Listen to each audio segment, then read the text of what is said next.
আসন্ন জুলাই স্মরণ অনুষ্ঠানের কর্মসূচি থেকে প্রতীকী 1 মিনিট ইন্টারনেট ব্ল্যাকআউট বাতিল করা হয়েছে বলে জানিয়েছেন সংস্কৃতি বিষয়ক উপদেষ্টা মোস্তফা সরোয়ার ফারুকী।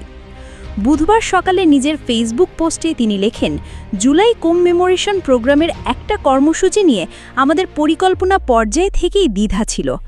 একটা মাত্র কর্মসূচি আমরা কয়েকবার কেটেছি, আবার যুক্ত হয়েছে। আমরা অনেকেই একমত ছিলাম 1 minute internet blackout great idea না সম্ভবত।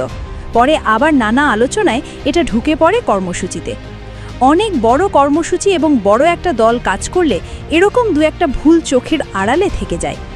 যাই হোক, আমরা কৃতজ্ঞ আপনাদের কাছে সেই কর্মসূচি নিয়ে আপনাদের মতামত জানানোর জন্য। আপনাদের অবগতির জন্য জানাচ্ছি, আমরা নিজেদের মধ্যে দ্রুত সভা করে সিদ্ধান্ত নিয়েছি 1 মিনিট প্রতীকী ইন্টারনেট ব্ল্যাকআউট কর্মসূচি থাকছে না, সংশোধিত স্লাইড শেয়ার করে হচ্ছে। এর বাইরে সব কর্মসূচি অপরিবর্তিত থাকছে। Let's reconnect, regroup and reignite the very July fire. তবে এই একটি ব্যতিক্রম বাদে জুলাই স্মরণ কর্মসূচির বাকি সব কিছু অপরিবর্তিত থাকবে বলে জানান ফারুকী। তার ভাষায়, আসুন আবার সংযুক্ত হই, একত্রিত হই এবং জুলাইয়ের আগুনকে পুনরুজ্জীবিত করি।